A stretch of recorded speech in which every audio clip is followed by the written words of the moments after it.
E o ex-presidente criticou o Bolsonaro, o ex-presidente Lula, né? Eu imagino, criticou o Bolsonaro e equipara a Constituição à Bíblia Sagrada. Pode rodar.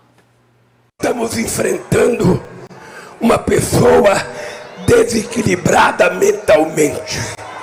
Nós estamos enfrentando uma pessoa desestruturada do ponto de vista psicológico.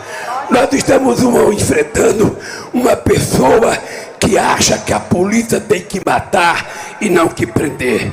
A gente tem que olhar a Constituição e ela tem que ser cumprida. A gente tem que olhar a Declaração Universal dos Direitos Humanos e ela tem que ser cumprida. E a gente tem que olhar a Bíblia e ela tem que ser cumprida. E o presidente Bolsonaro afirmou que está acertado com a equipe econômica a alteração no valor do Auxílio Brasil a beneficiários. Vamos lá.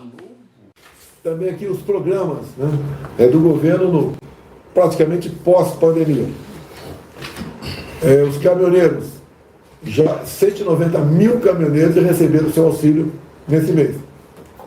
Assim como 245 mil taxistas também já receberam o seu auxílio. E tem também o Auxílio Brasil, que atende a 20 milhões de famílias, tá? 15 milhões já receberam nesse mês. Deixo claro que o Auxílio Brasil foi criado no ano passado em substituição ao Bolsa Família, que era em média R$190, e passou para no mínimo R$400 em dezembro do ano passado. Isso tudo aprovado pelo Parlamento e com responsabilidade fiscal. Agora, há poucas semanas, foi aprovado no Congresso um extra de R$200 para o Auxílio Brasil, passou para 600. E já está acertado com a equipe econômica que essa majoração de 600 será incorporada nos 400 com a responsabilidade fiscal, de modo que será mantido os R$600 a partir do ano que vem. Muito bem, vamos lá então. Vamos seguir com o programa. O ex-presidente Lula perdeu uma grande chance de ficar calado, né? Porque começar falando essa coisa de Bíblia também, acaba misturando o que não tem nada a ver. Mas vamos lá. Ramon Cujuí, e aí? A fala do Lula e agora do presidente Bolsonaro, que tem reforçado isso, os benefícios serão todos mantidos. Primeira fala do Bolsonaro, ele tem dito isso, mas eu não vi nenhuma ação institucional do governo nesse sentido. A LDO já está no Congresso, não vi mensagem de alteração. O que ele tem dito nos últimos dias é que ele conversou com o Paulo Guedes, e que ele conversou com o Paulo Guedes. E o Paulo Guedes, se você lembra, é aquele que no começo do ano, em março, disse que esse negócio era PEC kamikaze e que desde há muito tempo é contra isso. E que o Paulo Guedes defende explicitamente que esses benefícios vão até o mês de dezembro. Mas você acha que o presidente Bolsonaro ia estar insistindo no engodo desses? Eu acho. O presidente Bolsonaro ele insiste em engodos desde que foi eleito. Se você pegar o histórico dele, o engodo da urna eletrônica, o engodo da ivermectina, o engodo da vacina que dá AIDS, ele é um homem que repete engodos reiteradamente nos últimos cloroquina, tá? Da cloroquina, isso. Então, assim, você tem aí vários engodos. Então, o histórico dele leva a isso. O que o presidente fala com o juiz que não é engodo? Vamos lá, vou mudar a pergunta. O que o presidente fala? As bobagens dele. Eu não sei, porque ele fala mais engodo do que ele fala coisa séria. Mas eu citei os engodos aqui que todo mundo sabe que ele falou. Né? E não nega, ele reitera esses engodos. E essa do auxílio emergencial é outro que ele não tomou, não vi a assinatura dele em mensagem de alteração ou a base articulada. O que ele disse nas últimas 2 semanas para cá é que ele conversou com o Paulo Guedes. Você não vê a Câmara votando orçamento. Entendeu? Então, assim, você tem o trâmite legal, já se encerrou o período a primeira fase de construção da LDO, e isso não está na LDO do ano que vem. Essa que é a verdade. Então é preciso ter muita clareza com relação a isso. Que ele deve ter conversado com o Paulo Guedes, eu imagino que deva ter conversado. No que diz o presidente Lula, não pareceu nada fora do comum, porque ele diz que a Constituição tem que ser cumprida, que a Declaração Universal de Direitos Humanos tem que ser cumprida e a Bíblia tem que ser cumprida, no caso, pelos cristãos. Né, porque tem uma quantidade enorme de pessoas que não são cristãos. Tem os budistas, os zen-budistas, os kardebocistas, enfim. Né, você tem uma série de outros... Os espíritas, de outras pessoas que professam outro tipo de religião. Eu acho que aí é um equívoco, né, na medida em que a Bíblia ela deve ser cumprida para aqueles que são cristãos. Né? E aí não houve uma comparação de que a Constituição é igual à Bíblia, essas coisas todas. Eu também concordo com você no que você diz que é um equívoco você trazer essa coisa de misturar o discurso religioso com o discurso político. A gente tem feito críticas a isso, mas isso é uma tentativa eu acho, de neutralizar qualquer tipo de... a tal chamada vacina, né, que você coloca, porque a todo momento há uma construção contra a candidatura do presidente Lula a partir do discurso religioso apoiado por líderes religiosos, né, que se intitulam aí deterem o monopólio do cristianismo. Né? São eles que são cristãos, são eles que são perfeitos e apontam o dedo para o outro. Quando a gente sabe que a comunidade cristã no Brasil, seja ela católica, seja ela evangélica, ela é extremamente heterogênea, diversificada e que ninguém detém o monopólio do cristianismo, a não ser o próprio Cristo. Ricardo Frota, e aí? Tudo que o presidente Bolsonaro diz é engodo, conforme coloca o ilustre Ramon Cujuí? Cícero, a gente não tem nem que levar em consideração, né, essa fala. Uma Mas de quem? Do Bolsonaro? Não, do Cujuí, né? O Cujuí está falando de então, Bíblia. Cita o que não é engodo, que ele falou aqui. Está falando de cristianismo. É só ver que o Lula sempre foi contra o evangelho. Sempre foi contra a igreja. Tá vendo? Ele quis instituir imposto. Ele queria tributar as igrejas. Tem vídeo dele. Tem vídeo dele falando que ele acha um absurdo. Foi presidente 8 anos. Ele encaminhou alguma mensagem pro Tem vídeo dele, Cujuí, falando que acha um absurdo a igreja não ser tributada. Então a gente sabe que o Lula ele tem uma certa raiva do público evangélico. Né? E agora ele está usando esse negócio de Bíblia, ele está tentando entrar um pouco nesse público, porque ele sabe que é essencialmente Bolsonaro. É um público, o evangélico hoje, ele está 80% defende a direita e está junto com o presidente. Então, Lula, as asneiras que ele fala, é até um absurdo. O cara está quase tendo um ataque quando ele fala. O jeito hostil, o ataque vem dele. Olha o jeito hostil que ele fala no microfone. Ele está desesperado, então ele quer pegar um pouquinho desse voto que ele não tem. As portas das igrejas evangélicas não estão tão abertas assim para o Lula, porque por conta do histórico passado dele, das coisas da perseguição que ele fez com as igrejas, inclusive vídeos dele falando que iria fechar as igrejas. Arnaldo Buiú, e aí o seu comentário sobre esse tema? Doutor Ricardo, o senhor é evangélico? Sou cristão. Não, quero saber se o senhor é evangélico. Cristão todos nós somos. Eu sou cristão. Mas o senhor é evangélico. Você nunca responde o que eu pergunto. Mas ser cristão é não ter eu não tenho religião, eu sou cristão. Eu não sou evangélico, eu não sou católico, eu não sou espírita, eu sou cristão. Então tá. Eu não tenho uma religião definida. Primeiro que é o seguinte, o senhor presta um desserviço à população quando o senhor fala que o Lula lutou contra as igrejas, quer fechar a igreja. Quem deu personalidade jurídica para as igrejas manterem suas portas abertas foi Luiz Inácio Lula da Silva. Então o senhor mente quando Quer dizer que a igreja não existia antes de Lula? Personalidade jurídica. Da onde, Arnaldo? Não fala asneira, não, pelo amor de Deus. Doutor Ricardo, pelo amor de Deus. Da onde que a igreja? A igreja sempre existiu. Depois de Lula. O senhor não vai querer que eu vou pedir o Zezinho para desmentir o senhor em público, botando o vídeo do dia que o Lula assinou a lei dando personalidade jurídica para as igrejas. Vai. Ele assinou o quê? Foi aprovado com o quê? Por ele? Não, a iniciativa foi dele? Eu te faço um desafio. A iniciativa foi dele ou foi do Congresso? Peraí. Magno Malta. Então pronto, então foi do mas Congresso. o presidente sancionou. Quem sancionou? Sancionou. Quem sanciona é o já presidente. tem uma maioria do Congresso Quem sanciona é o aprovou, presidente. Ele não tem saída. Não é que não tem saída. Se ele fosse Congresso, contra a eles igreja, aprovam. ele não sancionava. Essa que é a coisa. O Congresso aprovou e o presidente Lula, como não tem nada contra a igreja, sancionou. Porque se ele fosse contra a igreja, ele vetava. Dele, viu? Por isso ele vetava, mas voltava para o Congresso. Voltava para o Congresso e eles aprovavam. Se ele fosse contra, ele vetava. Como ele não é contra, ele não vetou. Aí fica essa conversa fiada aqui. Não, se ele era contra. Vetar um negócio é você que está dizendo que ele era contra. Não, o problema, Ricardo, o problema, Ricardo, é que você disse que ele é contra e na hora que ele tem a oportunidade de mostrar que é contra, ele mostra que é a favor. Então quem mostra que está errado aqui é você. Só isso. E um detalhe. Foi no primeiro mandato dele, tá? A iniciativa não foi dele. A iniciativa não foi dele. Segundo, eu sempre ele sancionou, mas ele não só teve iniciativa. Ricardo. Vamos lá, Buiú. Conclua, por favor. Eu estou entrando nessa discussão, não sei nem porquê.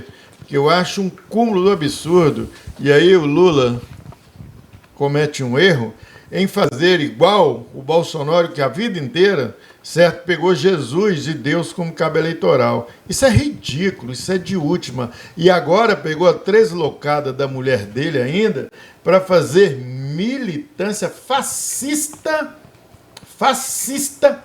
discriminando outras religiões que não seja a dela. Isso é que é de última.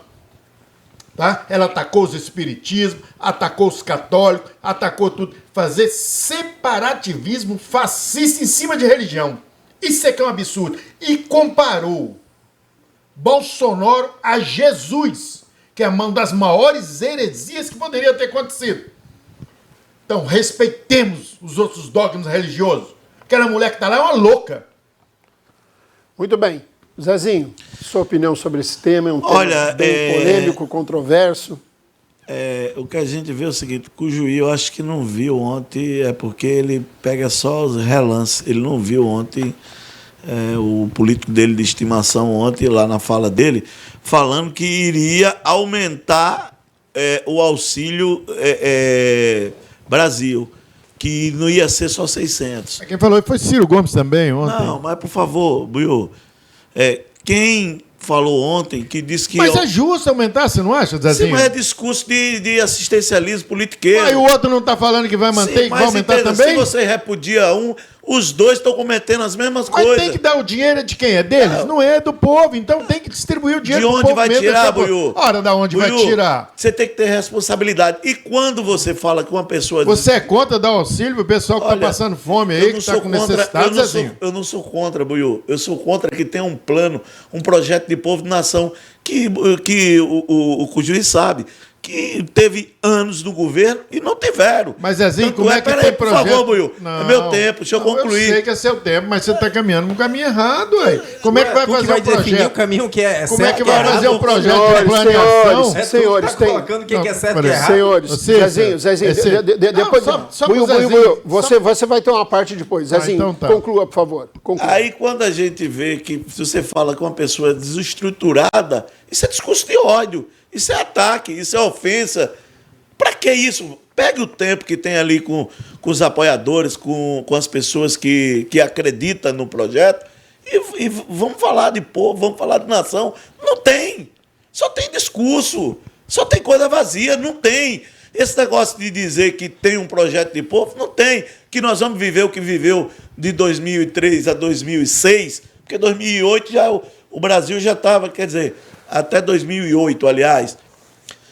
Sabe quando é que o Brasil vai viver aquilo? Nunca. Commodities, o Brasil voando, nunca vai viver. E estão enganando o povo brasileiro. Está dizendo que vai viver. Não vai. Nós estamos num mundo pós-pandemia. Logicamente que o Brasil é um país forte. Agora tem que se conectar com o povo, falar o que é que tem para o povo brasileiro. Aí vem também o presidente Bolsonaro falando que... Então, todos os dois projetos precisam ser mais claros no que tem para o povo brasileiro. E você vê que perde tempo em mais um atacar o outro de que efetivamente mostrar para o povo brasileiro que o Brasil tem coisa melhor. E não tem, nenhum dos dois tem um plano de projeto de povo de nação. Buiú, 30 segundos para a parte que você pediu. Sabe, eu fico pensando o seguinte, quando eu vejo o Zezinho empresário, né, meu amigo, tudo, mas ele é empresário, o pensamento de empresário é totalmente diferente de quem está na base lá junto com o povo e que não liga para dinheiro. Eu penso da seguinte maneira, quando eu vejo empresários se unindo, grandes empresários, pedindo para dar golpe para Bolsonaro ficar no poder, me arrepia, me estarrece. Quando eu vejo 30 milhões de brasileiros à margem da pobreza, preço da fome, o cara dizer que primeiro tem que fazer um programa e tudo para socorrê-los, para deixar eles morrer de fome primeiro, para socorrer quem já morreu, isso é um absurdo. A emergência farsear em cima daquilo. Você defende o atraso, Buiú.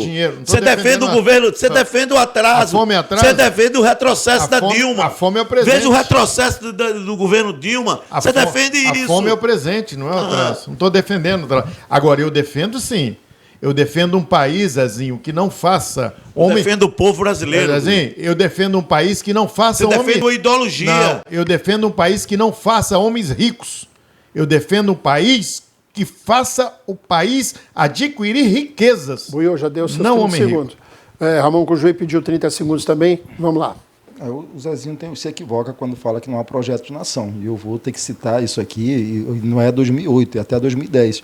O presidente Lula entregou... Não, mas quase que quebra o Brasil de 2008. Meu querido, quase que quebra. Meu querido, 2008... Foi uma marolinha, você não está esquecido, não? Não, não tô, Buiú, não. Vocês têm... Buiú, Tanto não quebrou que tem dinheiro até hoje. Da onde você acha que está saindo esse dinheiro? Da onde você acha que está saindo esse dinheiro, Zezinho? Reserva. Reserva cambiais. Quem fez essa reserva? Aqui, alguém vai deixar eu falar. Mediador. Vou pedir aqui ajuda Diretor, do diretor. corta o microfone do Buiú do Zezinho, por favor. Vai, Olha só. Cujui, por gentileza, conclui.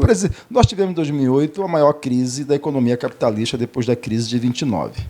O barril de petróleo, em 2008, chegou a $146,30 e a gasolina não passou de R$3. Quando o presidente Lula acabou o mandato dele em 2010, o Brasil cresceu 7%, ele cresceu uma China. A média de crescimento econômico no governo Lula foi de 4%. Sexta economia do mundo. Se você pega... Esses deixa eu números não falar, meu bate. pai, deixa eu falar. É só você... Eu vou dar dado, já que o Coppola... Ele já. Pois é, o problema é que eu já... 30 segundos, quero interromper 30 vezes. Os dados que eu estou dando aqui, conclui, ao contrário do Coppola, que o Zezinho acredita nos dados dele, eu digo, você procure os dados do Banco Central do Brasil. A média de crescimento econômico do governo Fernando Henrique foi de 2%. Se você retorna mais um pouco atrás, a década de 80, chamada década perdida, nós não crescemos nada. Então o governo Lula é um governo de crescimento, é um governo que nos levou a 6%. A 6% não, a Os primeiros 6 anos eu concordo. Não, mas vocês estão vendendo uma não, mentira não com o tá juiz. vendendo mentira. Nunca, o Brasil nunca vai 2010, o Brasil cresceu uma China. Vocês estão vendendo uma mentira, vocês estão enganando o 2010 povo o Brasil brasileiro. cresceu 7%. Vocês estão enganando o povo brasileiro. Ô Zezinho, Fechou com 6% 7% de crescimento, 7% de desemprego. Dilma, em 2014, fechou o ano com 4,5% de desemprego. E, nesse momento, nós temos uma readequação da economia mundial, onde o motor da economia mundial se chama China, que propõe ao mundo a nova Rota da Seda, que esse governo recusou. E a nova Rota da Seda é uma espécie de plano Marshall que os americanos aplicaram na Europa no pós-guerra. O mundo mudou e é preciso gente profissional nesse país. Esse governo que está aí nos colocou nessa enrascada. O governo Lula tem um plano internacional e a melhor atuação que ele teve no seu governo foi justamente as relações internacionais, quando o Brasil virou um dos maiores players do mercado mundial.